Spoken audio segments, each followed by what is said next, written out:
जय हिंद यार बेले मित्रों, मैं कैप्टन एनजे सिंह एक बार फिर आपसे जुड़ा हूँ। जैसे कि मैंने आपको प्रॉमिस किया था पहले, today we going to talk about medicals. Today we will deep dive into medicals and find out what are the requirements of medical, what are the kind of medical examination we require to get our license or to maintain our license, which is CPL and ATPL both. So as promised, we are going to the DGCA cleared doctor or DGC cleared doctor, which is okay. Medical is a very important aspect of our career. In fact, the day you think of becoming a pilot, almost the first thing that you do is you get your medicals done. Of course, that is a class 2 medical, and later on, till the time you retire from your aviation career, your medical has to be correct. So all in all, a medical is one thing which you have to live with. Medical fitness is one thing which you are supposed to know it. You should know the places where you can fall short of the requirements, or I would rather use the word, you should know certain things as, or the challenges as they will come with you grow older while in this career. So we'll talk to the doctor. We'll talk to him and ask him firstly the what are the kind of medicals we have, what are the validities, and what are the tests to be done when you go for your medicals. And thereafter we'll ask him what are the challenges that you face. I mean, a pilot faces when he touches the age of say 30, then 40, 50, like that. And later we'll pick up the questions with him that I have received in last 2 videos.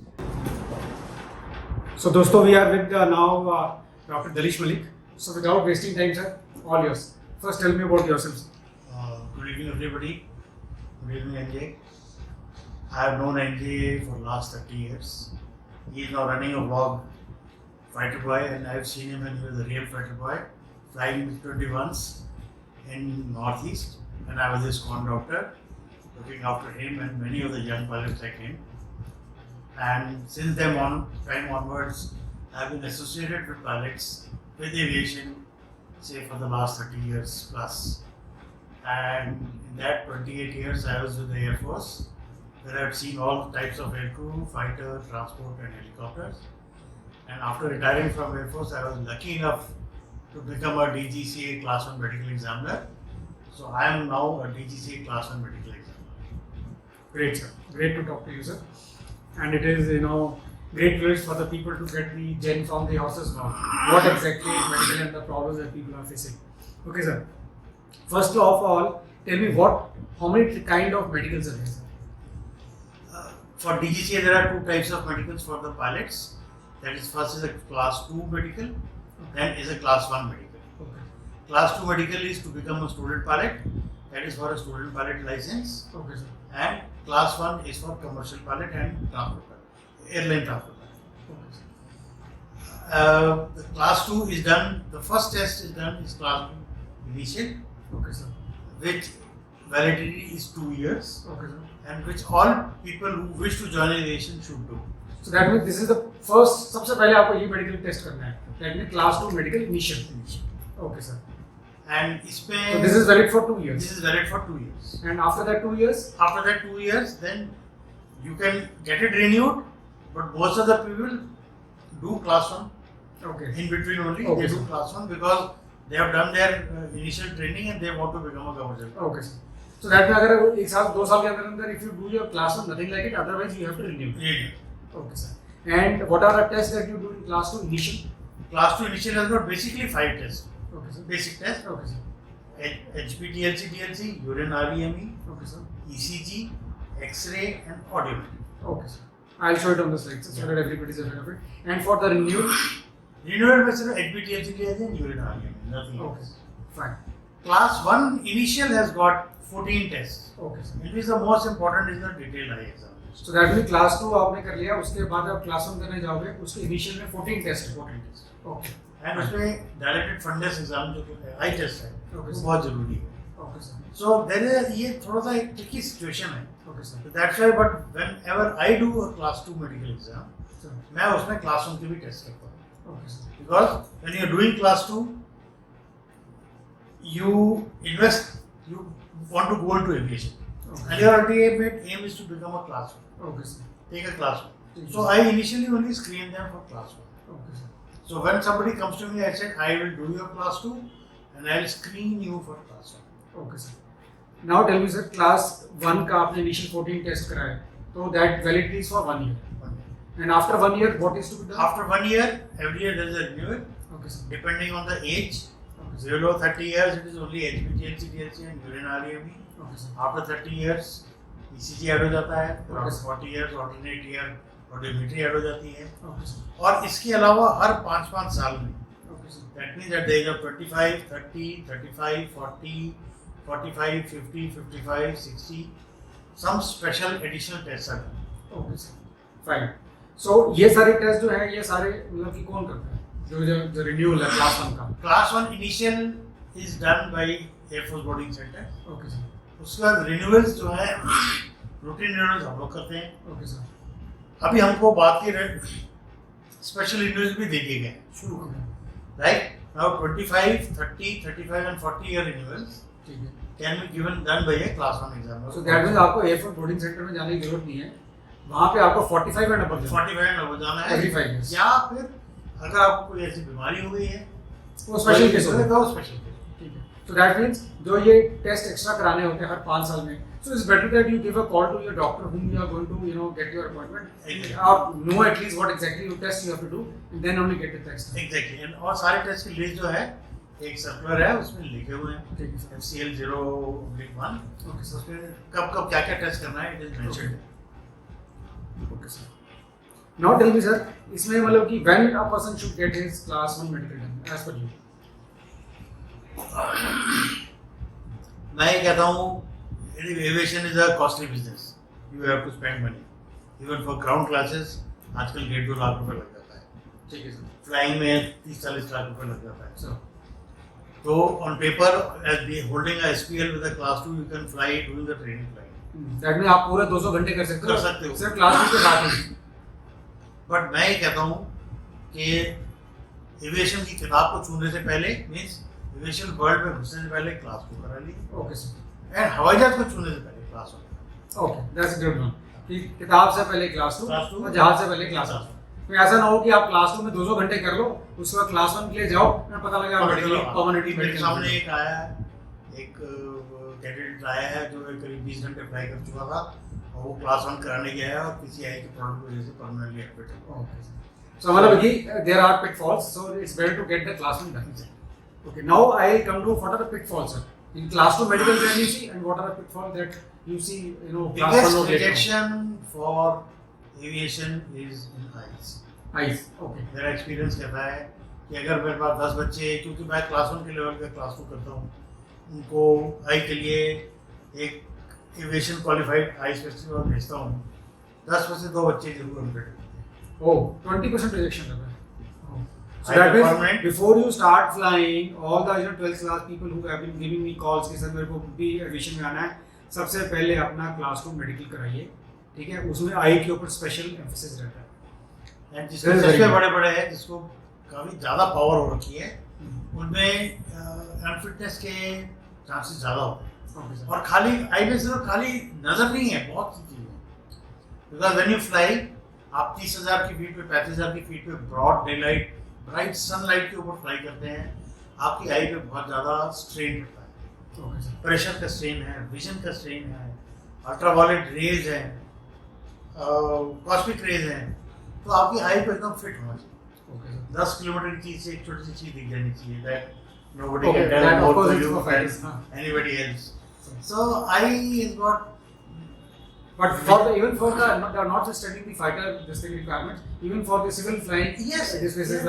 this is norm. That Yes. means people do get grounded because of height. You get grounded because of that. Okay, sir.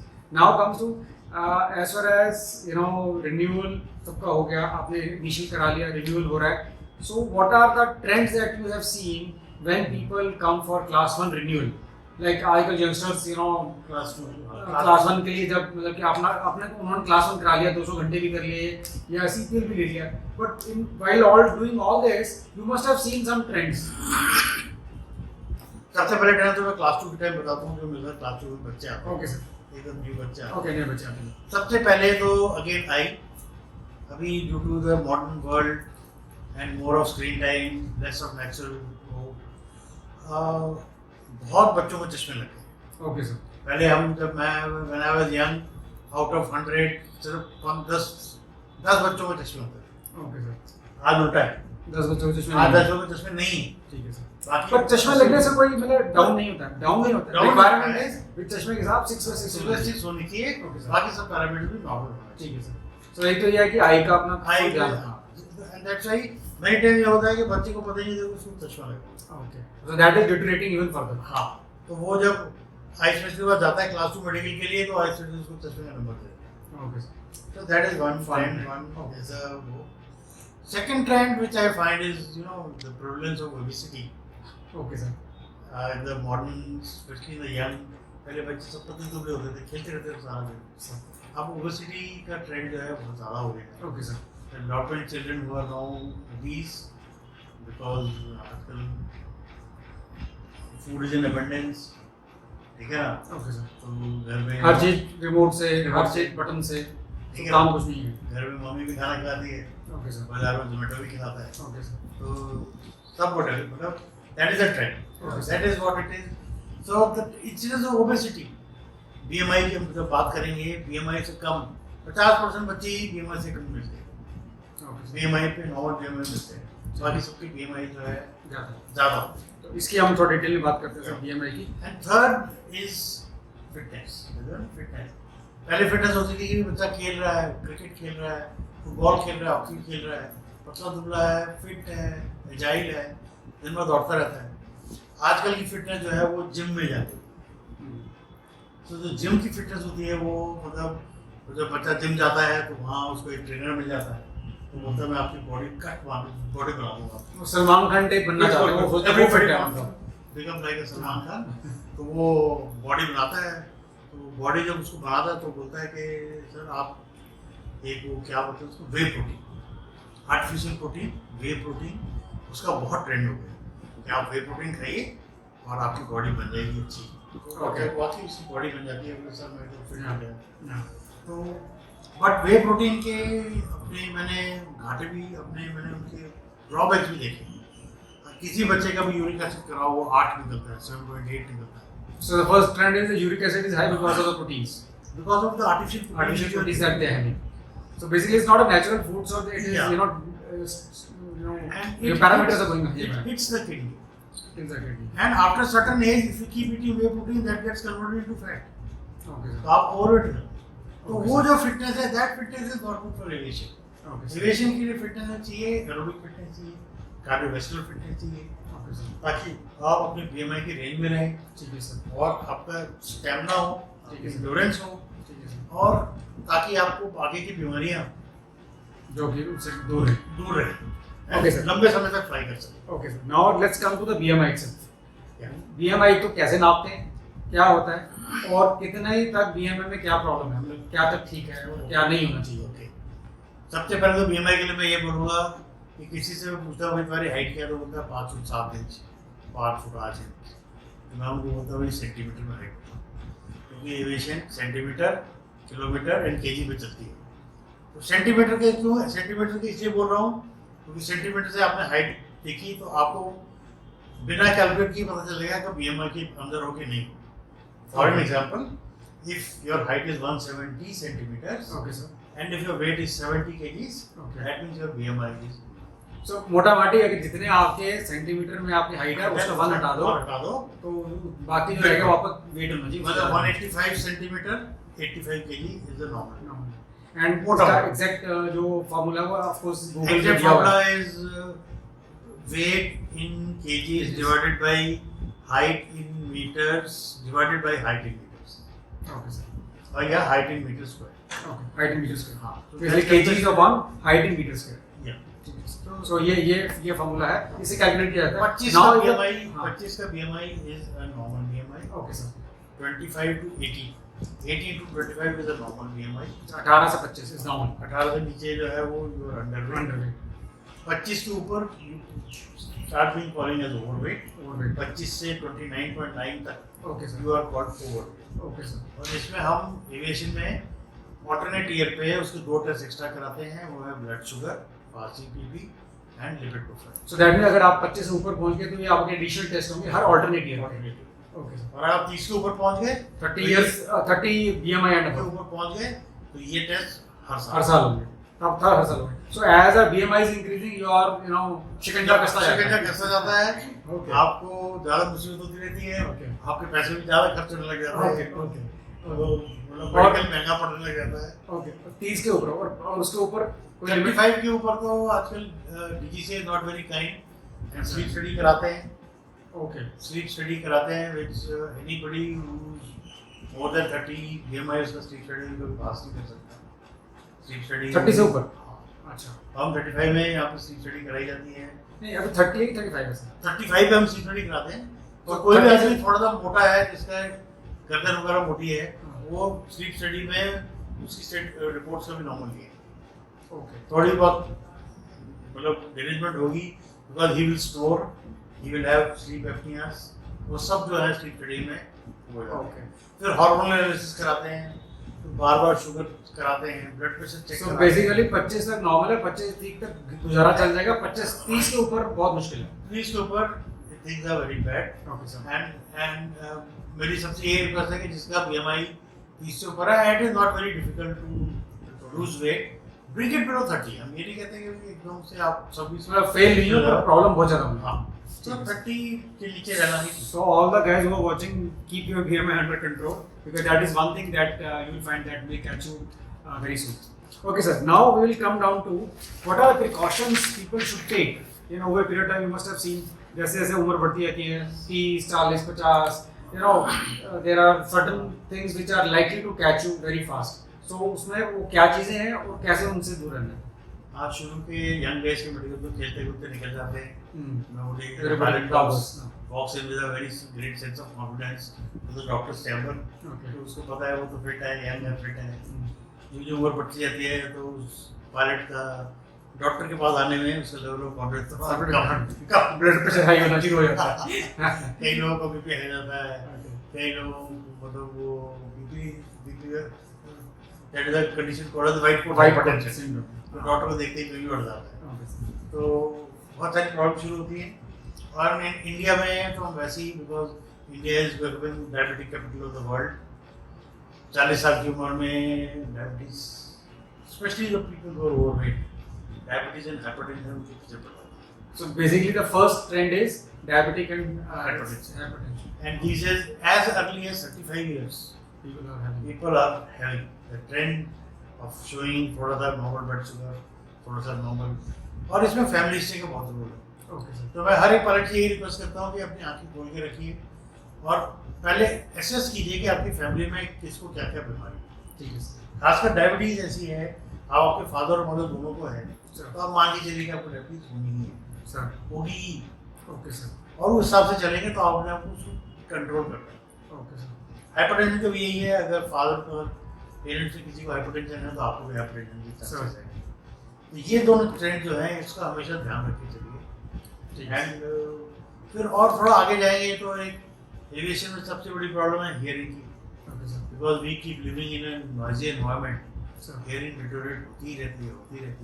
ठीक है sir. तो जितने अच्छे year protection हम use कर सकते हैं, ठीक है sir. That is also an investment. So you're talking about on ground or in the air? And everything, Everything. क्योंकि आप एयरपोर्ट में खड़े हो तो वहाँ पे भी नॉइज है।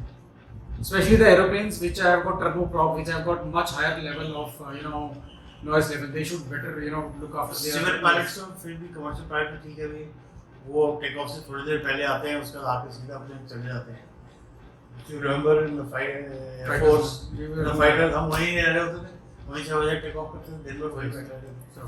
So the hit to the ear is very much. So basically with the age, people should look after their eyes, people should look after their ears. Yes. Keep your BMI under control so that your sugar and the blood pressure is remaining. Yeah. तो ये तो हो गया मतलब कि okay precautions and so now I have one more question sir. ये Indian medical जो हम यहाँ पे करते हैं, जैसे ICAO recognized, so this is recognized abroad everywhere. It is not recognized. हम लोग कोई कंट्री जो है दूसरी कंट्री को मेडिकल रिकॉग्नाइज नहीं करती नहीं करते। बट इंडियन मेडिकल्स का रेपुटेशन ऐसा है कि अगर आप एक इंडियन मेडिकल लेके जाओगे तो वो जो कोई कैनेडियन मेडिकल कर रहा होगा या साउथ अफ्रीकन मेडिकल कर रहा होगा या ऐसा मेडिकल कर रहा होगा, वो बोलेगा अगर आपके पास इंडियन क्लास 2 या क्लास 1 है तो आपको बिना कुछ किए वो आपको medical. So basically it is respected abroad because ये more strict है, Very but recognized नहीं है, आपको वहाँ जाके कराना पड़ेगा। वहाँ जाके कराना। ठीक है sir, okay. Okay guys, as I have been requesting for last 2 videos that in case you got any problems or any doubts, do ask us. We are going to check the doctor. So here are the questions. The first question is from Harshal Patel. The question is, how important is BMI? As we already discussed, body mass index, higher the BMI, more chances of diseases, especially diabetes, hypertension, they catch you when your BMI is on the higher stage. And as per the regulations also, जितना BMI बढ़ता रहेगा, आपके test भी बढ़ते रहेंगे। So when higher the BMI, higher the problem, higher the money spent, and शिकंजा जो है वो कसता जाएगा। So BMI को under control. Okay. Second question is anonymous. This question is, can a person having STD clear class 1 medical? STD suppose first of all, पहले STD होता क्या था? STD is sexually transmitted diseases. There is a panorama of many diseases. So as such there is no test we do especially for STD. Okay sir. And all those 40 lists of tests, STD है कहीं test नहीं है. ठीक है. But we do a complete thorough medical examination of the candidate. Okay sir. So during that process of medical examination, if we find that there is some, ulcer or some chancre in the private parts of the individual, so we subject that person to investigations. Okay sir. We investigate for STD. Okay sir. And अगर STD निकलती है तो majority of the STDs are treatable. So we tell him to treat the STD, and when the STD is treated, that person. So basically, मतलब कि it should not, if it is STD is there, then you are supposed to get rectified and Rectified. Okay sir, before proceeding further, I just want to ask you one question. In case somebody is medically down or medically rejected, does he have, what are the action he can do? And firstly, how many kind of rejections are there? First is temporary unfitness. Okay sir. Temporary unfitness means आपको कोई बीमारी हुई या आपने कोई operation कराया या आपको कोई इंजरी हुई, आप उससे इमीडिएटली तो अप्लाई कर नहीं सकते। हाथ टूट गया, कुछ हो गया, हाथ टूट गया, प्लास्टर लगा हुआ, सर्जरी कराया पेट की, तो आपने सर्जरी कराने के 3 महीने तक आप फ्लाई नहीं कर सकते। Okay sir. और कर भी नहीं सकते, आप नॉर्मल काम नहीं कर सकते तो फ्लाई कैसे करेंगे? ठीक है सर। तो these are called as temporary unfitness. Okay sir. Heart attack हो गया तो that period goes to 9 months to 1 year। अगर आपको हार्ट अटैक हुआ है, ठीक है, उसके बाद री इवेल्युएशन होता है। ठीक है सर। वो पीरियड खत्म होने के बाद उसको फिर से री इवेल्युएट किया जाता है, सब कुछ नॉर्मल है तो वापस फिटनेस। तो ये तो हो गया टेम्परेरी फिटनेस। तो अगर टेम्परेरी अनफिट हुए तो at certain period you spend outside flying, you get yourself rectified, become fitted, then you start Yeah, become fit and then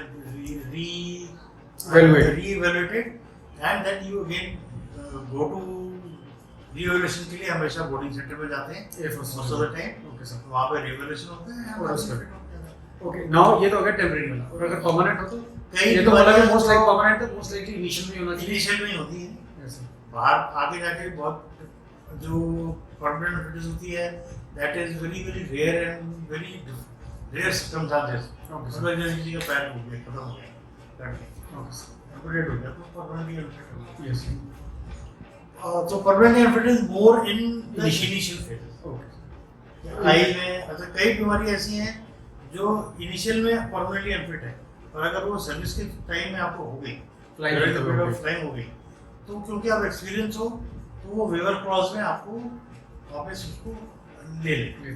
तो इसमें अगर आप परमानेंट अनफिट हो तो आप मतलब कि you can appeal every unfitness, with every unfitness, not temporary, with every permanent unfitness, you have got the right to appeal once, and your appeal will be taken. In fact, आपको जैसे ही वो unfit करते हैं, आपको unfitness का form भी, appeal का form भी उसमें दिया जाता है। वो आपको अनफिटनेस का फॉर्म देते हैं, फॉर्म भरवाते हैं, and the care is taken कि अगर आप एक बॉडी से अनफिट हुए हो, जैसे आप सीएमई ने आपको अनफिट किया है, तो आप दोबारा अपील करोगे तो आप आईएम मिलेंगे दूसरी जगह पे जाओ, दूसरी जगह, दूसरे हॉस्पिटल में जाओ, एक हॉस्पिटल जाओ और दूसरे वाले में जाओ। All type of fairness. Fairness. And उसमें ये भी है कि अगर आप बाहर किसी स्पेशलिस्ट को दिखाते हैं और वो स्पेशलिस्ट कोई अपना ओपिनियन स्ट्रांगली देता है तो उसके ओपिनियन को भी कंसिडर किया जाता ओके सर, ठीक है सर। तो ये तो हो गया जिसने, और अगर जिसमें आपने आप एक बात बोली कि as the your flying hours experience increases, flying hour increases, then they do consider it for your Yeah. before they move to permanently down. है। This is called as a waiver clause. Okay sir. ये waiver clause ICAO manual तक तो लिखा हुआ है, पूरे Okay, world sir. में followed है।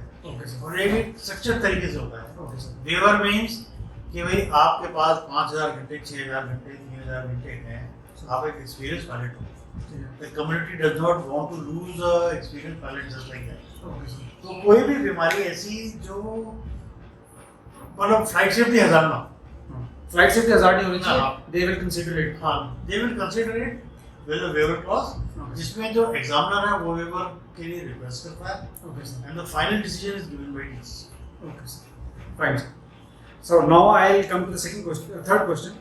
This question is from Jasmine Kaur.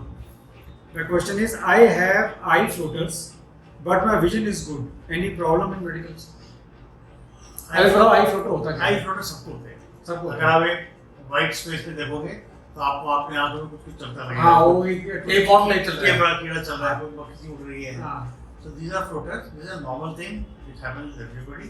Okay. और जब आई चेकअप के लिए आप जाते हैं क्लास 2 या क्लास 1 में तो आपका एक पेरीमीटर विजुअल फील्ड टेस्ट होता है। Okay sir. तो अगर विजुअल फील्ड टेस्ट में कुछ डिफेक्ट है तो ठीक है। और eye floater is usually normal. It's a normal thing. सबको होता है, कोई ज्यादा प्रॉब्लम तो कहने का मतलब है आपके class two class one medical सब कुछ चेक हो जाएगा। सब कुछ check तो आप मतलब ये मन में शंका मत रखो कि मेरे को है मैं पास हुआ कि नहीं हुआ। ये शंका पास हो नहीं तो होती पास है। हो, नहीं तो नहीं पास। हाँ, ये शंका नहीं होती जिन्होंने अभी तक टेस्ट कराया कराया नहीं, एक बार टेस्ट कराओ पता लग जाएगा सबको। Okay sir. Then next question is from, he has not given his name, his this thing is acid gx. Okay, the question is, how much gap should be there between the knees before declaring it as knock knees? पहले तो ये knock knees जो है ये civil medical के लिए मतलब कि अनफिटनेस है क्या? नहीं, अनफिटनेस नहीं है। Knock knee and board legs जो हैं सिविल मेडिकल के लिए अनफिटनेस नहीं है until they are of very high degree okay sir. and they interfere in your locomotion. सो आप चल फिर सकते हो, दौड़ सकते हो, हाँ, तो आप पास हो। मतलब इसके आगे आपको ज़्यादा दिमाग लगाने की जरूरत तो नहीं। नॉक नी जो है वो एयरफोर्स में फौज फाइट के के लिए लिए। आप Next question is from Lalit McGregor. The question is, can a person with vertigo because of posture come and go in 2 to 3 days completely, but reoccurring after 2 to 3 years can be a pilot for long term? इस पर सबसे पहले तो ये जो लिखा हुआ है, the gentleman he should go and meet 2 doctors. Okay sir. First is a ENT specialist, Okay. second is a neurologist. Neurologist. Get himself fully evaluated Okay sir. and find out the cause of vertigo. Okay sir. ठीक है? If there is a cause of vertigo, then there is a treatment of it. Get it treated. Okay sir. Benign position vertigo जो होती है वो कोई problem नहीं होती है। और vertigo जब फ्लाइंग के लिए बच्चा जाता है शुरू में उसको एयर सिक्स में vertigo सपोर्ट सबको होती है। और फिर धीरे धीरे करके सब ठीक हो जाती है। So this what he is telling is he should meet a doctor, get himself evaluated, and then automatically come to know whether he is fit for flying. Okay. And it's better to get this class 1 medical done before doing anything, so that he is know whether he is fit or not. Exactly. Okay. sir. Okay. Next question is from Sunny Saikia. New EGCA class 1 medicals. It is mandatory for airlines doing CPL jet to start flying. किसके लिए जरूरी है? I think ये हमने काफी चीजें बात कर ली डिटेल में। सर एक था इसमें एक एक्स्ट्रा चीज है EGCA. EGC is an online version of DGC, Okay sir. and because DGC is going online Sir. on both the fronts for licensing also Okay sir. and for medical So also. everything will be on the online. Online. तो ये EGC वही है आपको ये तो ये अभी mandatory है। दूसरा क्वेश्चन ये मैंडेटरी है। अभी मैंडेटरी नहीं है। अभी मैंडेटरी नहीं है अभी as of धीरे-धीरे now. करके होगा। पर everything it will become mandatory sooner or later. Okay, sir.